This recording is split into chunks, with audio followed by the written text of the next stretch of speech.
말하니라. 아멘. 예수님은 베들레헴 마구간에서 태어나십니다. 근데 동방박사로부터 유대인의 왕으로 나신 이를 경배하러 왔다라는 그 얘기를 들은 헤롯 왕은 자기 왕자에 대한 위기감을 느끼고 베들레헴 주변에 있는 2살 아래의 모든 남자아이를 죽이라고 명령을 내립니다. 다행히도 아기 예수님은 그 명령이 시행되기 전에 천사가 일러준 대로 요셉과 마리아와 함께 애굽으로 피신을 하시게 되죠. 그리고 어느 정도 시간이 지나서 그 명령을 내렸던 헤롯 왕이 죽고 안정이 되고 나서 고향 땅 나사렛으로 돌아오게 됩니다. 참고로 예수님이 태어나실 때의 헤롯 왕과 예수님이 죽으실 때의 헤롯 왕은 다릅니다. 예수님이 태어나실 때의 헤롯 왕은 헤롯 대왕이고요. 예수님이 죽으실 때의 헤롯 왕은 그 헤롯 대왕의 둘째 아들인 헤롯 안디바입니다. 어쨌든 그렇게 고향 나사렛으로 돌아온 아기 예수님은 지극히 평범한 삶을 살아가십니다. 가정교육도 받으시고 해당에도 가시고 형제들과 함께 뛰어놀기도 하시고 때론 부모님을 따라 예루살렘 성전을 찾기도 하시고 아버지 요셉을 도와서 목수일도 배우고 목수일도 하셨습니다. 그런데 30살이 되자 요단강에 가서 세례 요한에게 세례를 받으시고 공생애를 시작하십니다. 공생애라는 것은 사적인 삶을 살아가지 않고 하나님으로부터 부여받은 그 사명에 충실한 그런 삶을 사셨던 기간을 가리키는 것입니다. 그렇게 제자들과 더불어서 3년 반 동안 공생애 사역을 감당하시다가 33살의 나이로 죽으심으로 다시 하나님 품으로 가십니다. 특별히 예수님 공생의 마지막 일주일은 선지자 스가랴의 예언대로 나귀 새끼를 타고 예루살렘에 입성하시는 것으로 시작이 됩니다. 부활절 일주일 전, 바로 오늘입니다. 그때 사람들이 길가에 나와 종려나무 가지를 꺾어 흔들며 호산나 주의 이름으로 오시는 이여 라고 찬송했기 때문에 우리는 오늘을 종려주일로 지키는 것입니다. 그러나 예수님은 로마의 압제로부터 이스라엘을 해방시키고 새로운 왕으로 등극하실 것이라는 일반적인 사람들의 기대와는 달리 고난의 종이 되셔서 오늘부터 극심한 고난을 당하시고 금요일 오전 9시에 십자가에 달리시고 6시간 후인 오후 3시에 숨을 거두십니다. 오늘 본문은 예수님께서 그렇게 십자가에 달리시기 전에 사랑하는 제자들과 마지막으로 했던 일을 보여주고 있습니다. 흔히들 마지막 만찬이라고 불리는 유월절 식사를 나누신 것입니다. 제 대학 동기들은 대부분 1학년을 마치고 군에 입대했습니다. 그렇지 않으면 늦어도 2학년을 마치고 군에 입대를 했죠. 저는 3학년을 마치고 군에 입대했습니다. 2학년 2학기 때 지금의 아내를 만났기 때문입니다. 지금도 논산훈련소에 입대하던 날을 생생하게 기억합니다. 저녁 내 알 수 없는 미래에 대한 두려움과 염려 때문에 잠을 한숨도 이루지 못했고요. 그 때문인지 정신이 반쯤 나가 있었습니다. 누가 무슨 얘기를 해도 전혀 귀에 들어오지 않았고 훈련소 앞에 도착해서 차키를 차 안에 그것도 시동을 걸어둔 채 문을 잠가버렸습니다.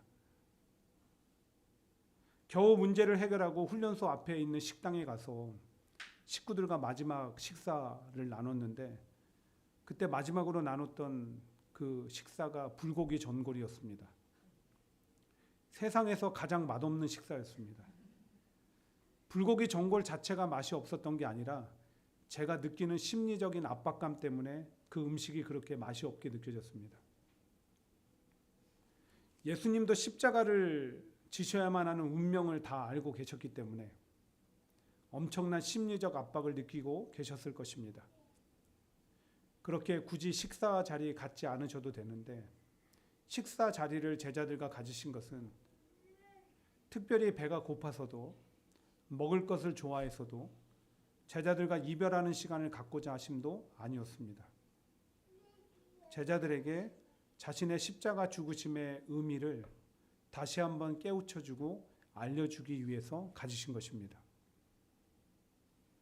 그렇게 예수님께서는 먼저 식사 자리에서 떡을 손으로 잡으셨습니다. 여기서 말하는 떡은 우리가 아는 그런 떡이 아닙니다. 그러니까 누룩이라고 하죠. 그러니까 우리는 이스트라고 주로 알고 있는데, 그러니까 발효제를 넣지 않은 무교병, 넓적한 빵을 가리키는 것입니다. 그것을 잡고 축복 기도하신 후에 조금씩, 그리고 또 조금씩 떼어서 제자들에게 각각 나눠주셨습니다.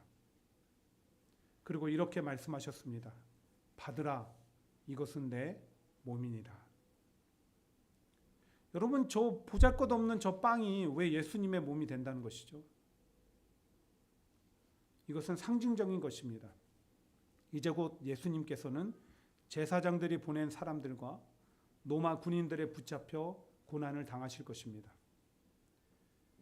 어떤 것 하나 견디기 쉬운 일이 없는데 그 중에서 가장 견디기 어려운 일이 있습니다. 바로 로마 군인들의 채찍질이었습니다. 그들이 휘두르는 채찍 끝에는 동물의 뼈가 달려 있었죠. 그래서 죄수를 칠 때마다 그 동물의 뼈가 살에 박히고 다시 채찍을 걷어 들일 때마다 살이 찢기고 살점이 파내어져 나갔습니다. 예수님 그렇게 되실 것입니다. 아니, 그래야만 합니다. 그래야 많은 이들에게 새로운 삶을 선물해 줄 수 있기 때문에. 그것이 빵을 찢어 제자들에게 주시고 이것이 내 몸이라고 하신 이유인 것입니다. 그렇게 빵을 나눠주신 예수님께서는 이제는 잔을 가지시고 거기에 포도주를 담으신 후에 감사기도 하시고 제자들에게 나눠주십니다. 그리고 마시라 하시며 이렇게 그 의미를 설명하셨습니다. 이것은 많은 사람을 위하여 흘리는 나의 피, 곧 언약의 피니라. 이 역시 상징적인 것으로 예수님께서는 그렇게 온몸에 살이 파이고 찢기신 이후 골고다 언덕까지 십자가를 친히 지고 오르셨습니다. 너무나 극한 인간적인 한계를 느끼셨기 때문에 조금 가다 쓰러지시고 또 조금 가다 쓰러지시고 반복하셨습니다. 마침내 골고다 언덕 위에 도착하셨고 십자가는 세워지고 그 위에 못 박히셨습니다. 양손과 두 발이 못이 박혔는데 못 박은 손과 발로 피가 철철 흘러내립니다. 이후 죽음을 확인하기 위해서 로마 군인들은 예수님의 옆구리에 창을 찌릅니다. 더 이상 흘릴 피가 없을 정도로 모든 피를 다 쏟으셨습니다. 그렇게 예수님은 자신의 피로 인류의 죄를 다 씻고 새 생명, 그것도 영원한 생명을 선물로 주셨습니다. 그게 바로 제자들에게 포도주를 가리켜 언약의 피라고 말씀하신 의미인 것입니다. 특별히 이 모든 가르침과 그 깨달음을 지금 언제 주고 계십니까? 바로 6월절 만찬 중에 주고 계시는 것입니다. 6월절은 하나님께서 이스라엘 백성들을 440년 애굽의 종살이로부터 구원하기 위해서 10가지 재앙 중에 마지막 10번째 재앙과 관련이 있습니다. 바로 애굽에 있는 모든 집들의 첫째 장자를 데려가시고 가축의 첫 새끼를 데려가시는 재앙입니다. 그런데 이스라엘 백성들은 이 재앙으로부터 피하기 위해서 먼저 하나님께서 모세와 아론을 통해서 명령하십니다. 어린 양을 잡아서 그 살은 먹고 그 피는 문 설주와 임방에 바르라 라고 말씀하셨습니다. 이스라엘 백성들은 말씀대로 하였고 그 결과 하나님의 사자들이 애굽 땅의 모든 장자와 첫 새끼를 데려갈 때 이스라엘 백성들의 집은 그냥 지나쳤습니다. 죽음의 형벌이 어린 양의 피로 말미암아 지나간 거예요. 그 구원의 은혜를 기억하고 기념하는 날이 6월절 패스오버입니다. 지나쳤다는 거예요. 그런데 이제 예수님께서 친히 자신이 어린 양이 되셔서 그 몸이 찢기고 피를 흘려 죄로 인하여 심판과 죽음의 형벌을 받을 수밖에 없는 사람들에게 그 심판과 형벌을 면하고 구원받아 새 생명과 삶을 얻고 누릴 수 있는 길이 되어 주시겠다는 것입니다. 오늘 저와 여러분들이 구원받아 새 생명과 삶을 얻을 수 있게 된 것은 어린 양 예수 그리스도의 십자가 희생 때문인 것입니다. 그가 찔림은 우리의 허물 때문이요 그가 상함은 우리의 죄악 때문이라. 그가 징계를 받음으로 우리가 평화를 누리고 그가 채찍에 맞음으로 우리는 나음을 받았도다. 우리는 다 양 같아서 그릇 행하여 각기 제 길로 갔거늘 여호와께서는 우리 모두의 죄악을 그에게 담당시키셨도다. 사랑하는 성도 여러분, 오늘 우리에게 허락된 구원은 하나부터 열까지 모두가 오직 예수 그리스도의 십자가 죽음 때문임을 믿으십니까? 구원으로 말미암아 내게 변치 않는 영원한 생명, 새 생명과 삶의 축복이 허락되었음을 믿으십니까? 이것이 살아서도 죽어서도 결코 변치 않는 언약이 된다는 사실을 믿으십니까? 그럼 우리가 추구해야 되는 삶의 방향성이 있습니다. 바로 예수님과 연합한 삶을 살아가는 것입니다. 앞에서 예수님께서 자기 몸을 상징하는 빵과 포도주, 피를 상징하는 피를 나눠주시고 제자들에게 먹게 하셨습니다. 그 빵과 포도주를 먹는 순간 그 빵과 포도주는 먹은 이의 몸과 하나가 되는 것입니다.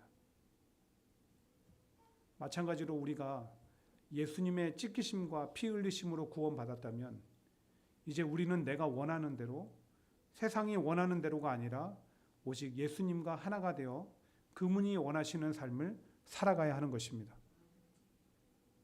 바울은 그 사실을 다음과 같이 말씀합니다.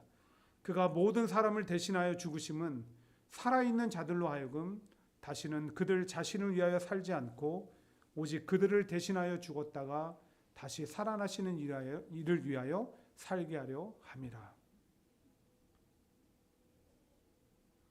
근데 여러분들은 정말로 구원받은 성도로서 그렇게 예수님과 연합하고 그분의 뜻대로 살아가고 계십니까? 오늘 여러분들의 모습을 볼 때 내 삶은 예수님과 연합되어 있습니까? 내가 살아가는 삶의 모습은 예수님의 뜻과 하나가 되어 있습니까? 두메 산골에서 태어나서 농사일만 하는 어떤 소녀가 서울의 어느 집에 가정부로 들어가게 되었습니다.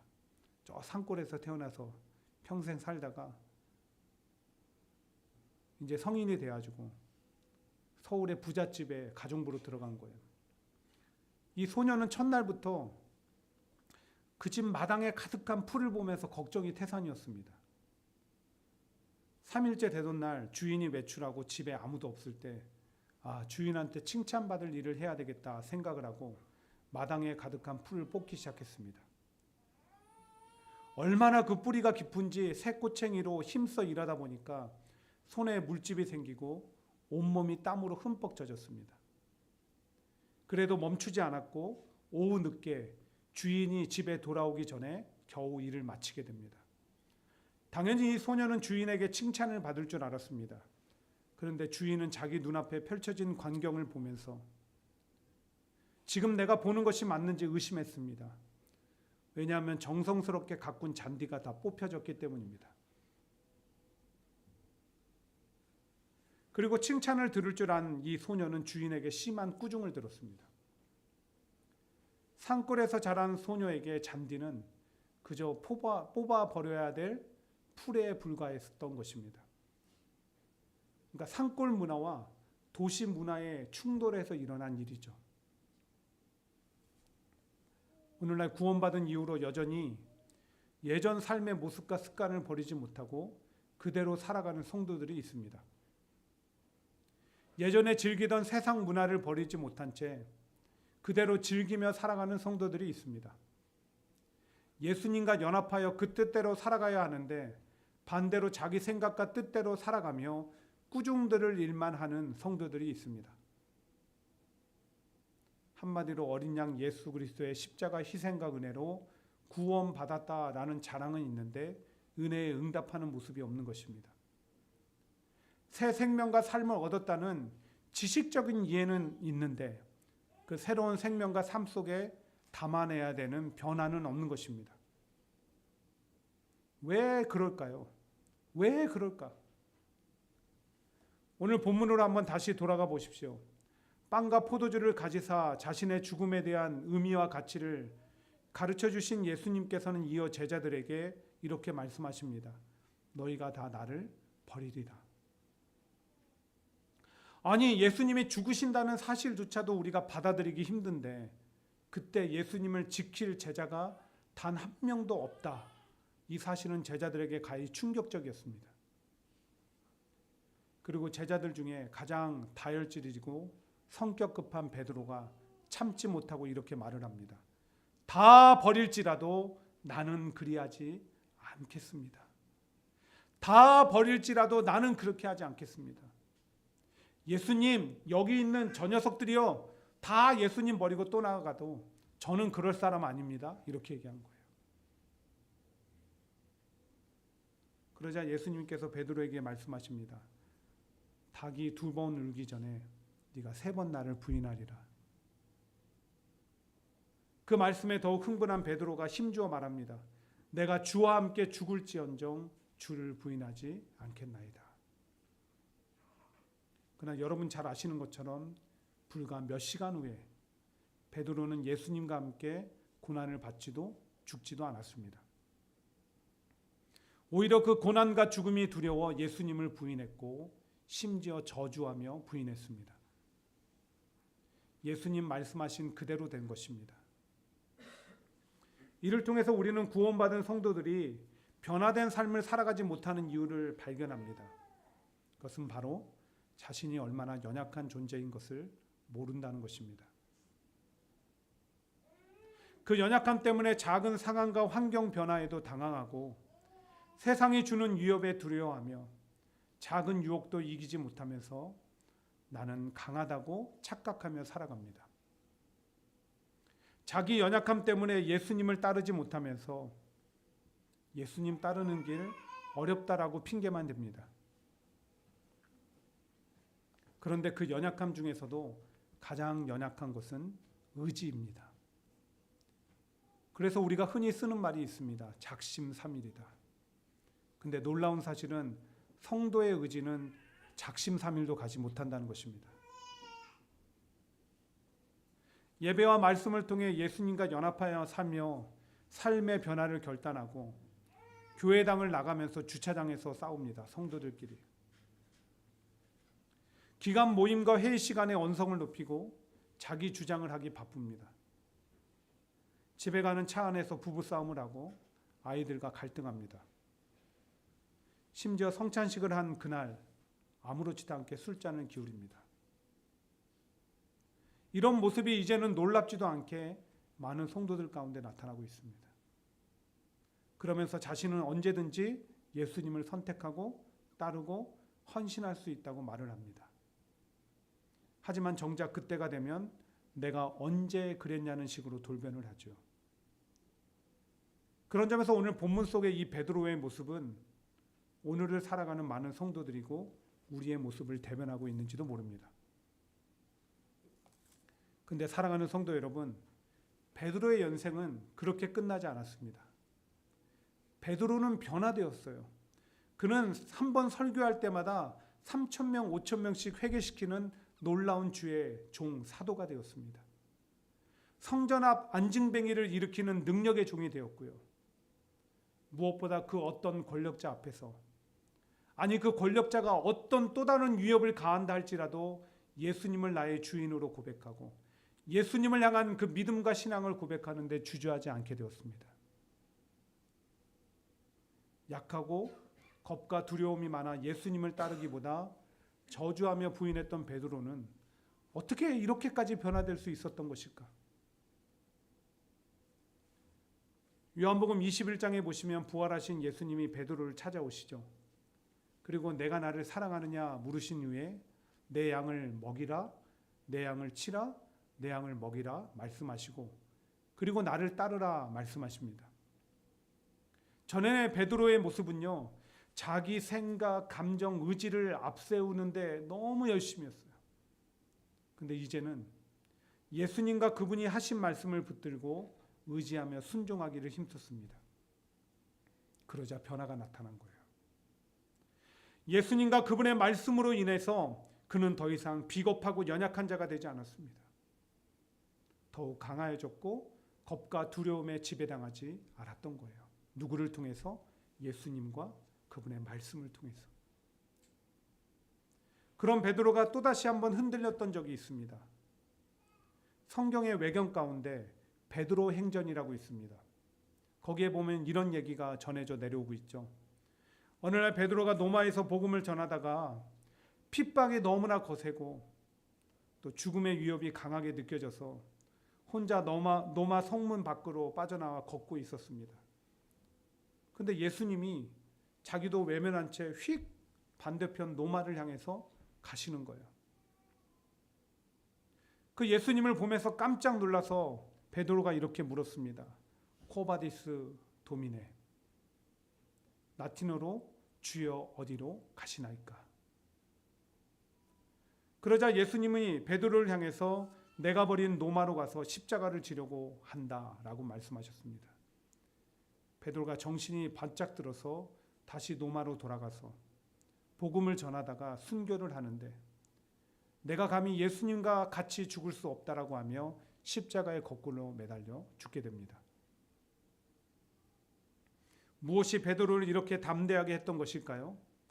무엇이 베드로가 도망자로 남을 수 있는 인생을 바꾼 것입니까?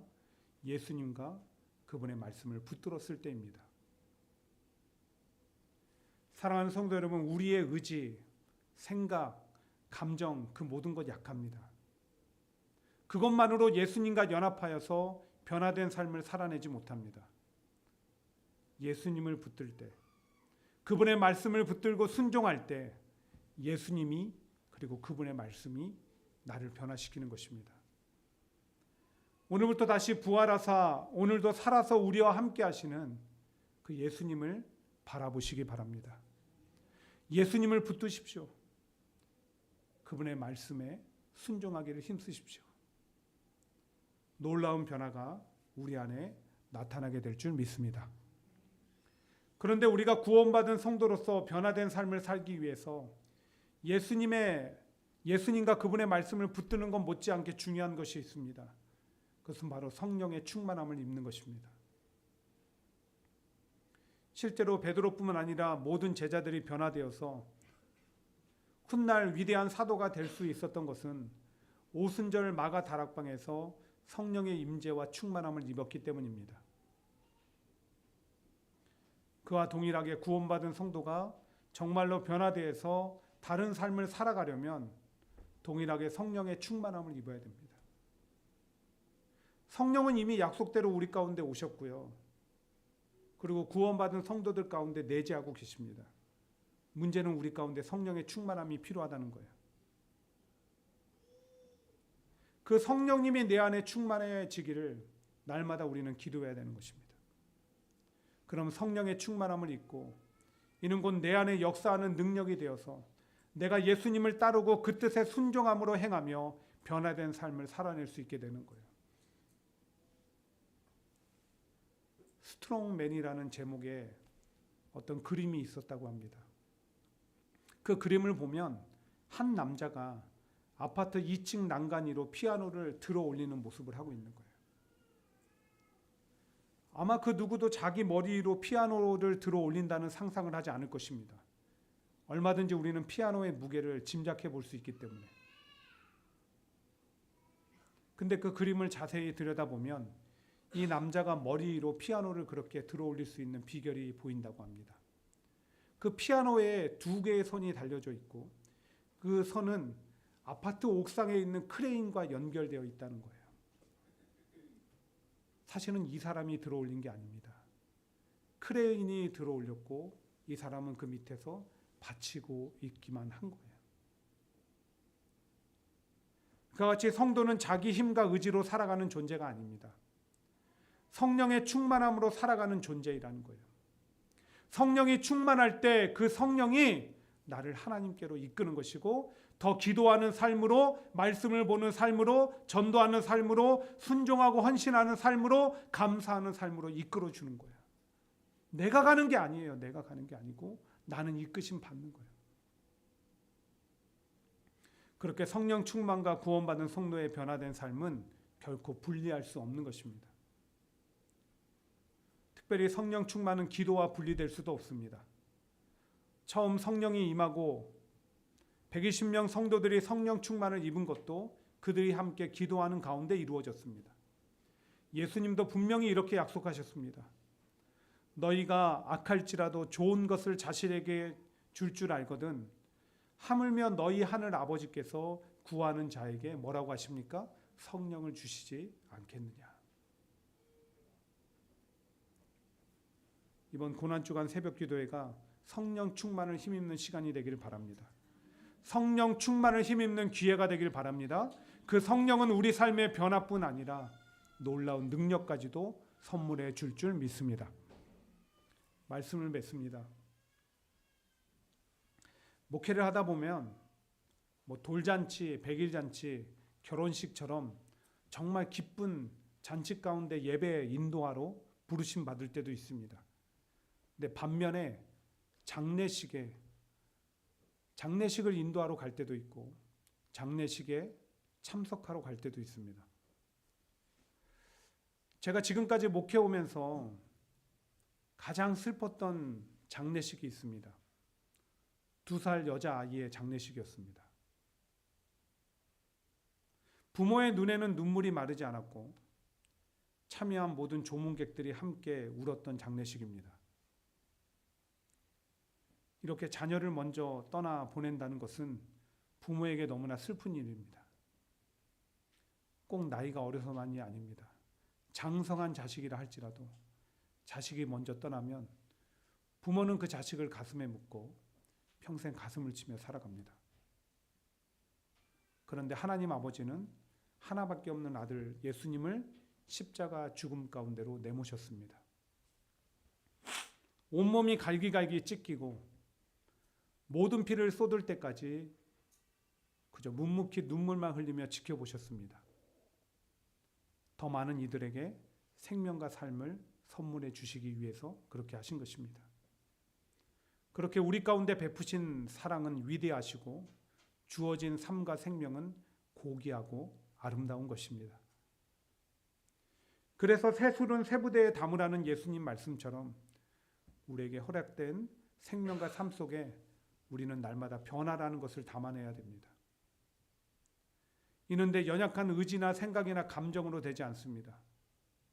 예수님을 붙들고 그분의 말씀을 의지해야 됩니다. 그리고 성령의 충만함을 힘입어야 합니다. 그래야 우리의 인생이 비겁하게 예수님을 저주하며 부인하고 도망을 쳤던 베드로와 같이 맞춰지지 않고요. 사도가 되어서 위대한 예수님의 증인이 되며 많은 구원의 열매를 맺고 큰 능력을 행했던 이후의 베드로의 삶의 모습과 같이 되기를 간절히 주의 이름으로 축원드립니다. 기도하겠습니다. 하나님 아버지, 우리가